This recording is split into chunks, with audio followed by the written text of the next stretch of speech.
இன்றைக்கு நடக்கின்ற தேர்தல் தமிழ்நாட்டுக்கு நடக்கிற தேர்தல் சொல்லுங்க, தமிழ்நாட்டுக்கு நடக்கிற தேர்தல் இது சட்டமன்ற தேர்தல் தானே.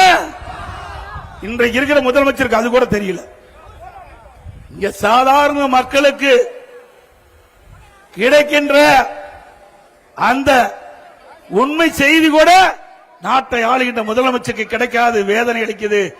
ஸ்டாலின் பேசுறார், தமிழ்நாட்டுக்கும் டெல்லியில் இருக்கின்ற என்டிஏக்கு தான் போட்டியா. ஸ்டாலின் அவர்களே, தெளிவுபடுத்தப்பட்டது. எங்க கூட்டணி அமைக்கின்ற பொழுது தெளிவுபடுத்தப்பட்டது. அனைத்து இந்திய அண்ணா திராவிட முன்னேற்ற கழகம் பாரதிய ஜனதா கூட்டணி அமைத்தோம். தேசிய ஜனநாயக கூட்டணி. அந்த தேசிய ஜனநாயக கூட்டணிக்கு அண்ணா திமுக தான் தலைமை தாங்கும். திரு ஸ்டாலின் அவர்களே, காது கேட்கவிட்டால் இப்பொழுது இந்த கூட்டத்தின் வாயிலாக சொல்லுகின்றேன், அனைத்து இந்திய அண்ணா திராவிட முன்னேற்ற கழகம் தான் எங்க கூட்டணிக்கு தலைமை தலைமை தலைமை. அனைத்து இந்திய அண்ணா திராவிட அண்ணா திமுக தேசிய ஜனநாயக கூட்டணி பெரும்பான்மையான இடங்களை வெற்றி பெற்று வருகின்ற பொழுது அண்ணா திமுக தான் ஆட்சி அமைக்கும்.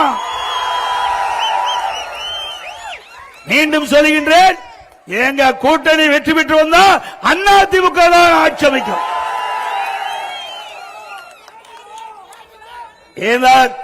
அனைத்து இந்திய அண்ணா திராவிட முன்னேற்ற கழகம் பாரதிய ஜனதா தேசிய ஜனநாயக கூட்டணிக்கு தலைமை தாங்குகின்ற அண்ணா திமுக அதனுடைய முதலமைச்சர் வேட்பாளர் இபிஎஸ்.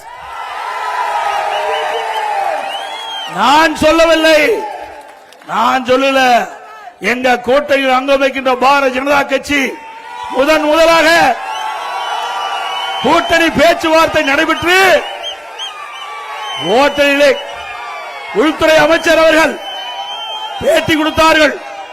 பத்திரிகைக்கும் ஊடகத்துக்கும் பேட்டி கொடுத்தாங்க.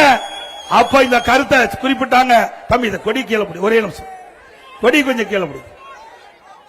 அந்த முதலாக பேட்டி குடிக்கின்ற பொழுது எங்க கூட்டணியுடைய நிலைப்பாட்டை தெளிவுபடுத்தியிருக்கிறோம்.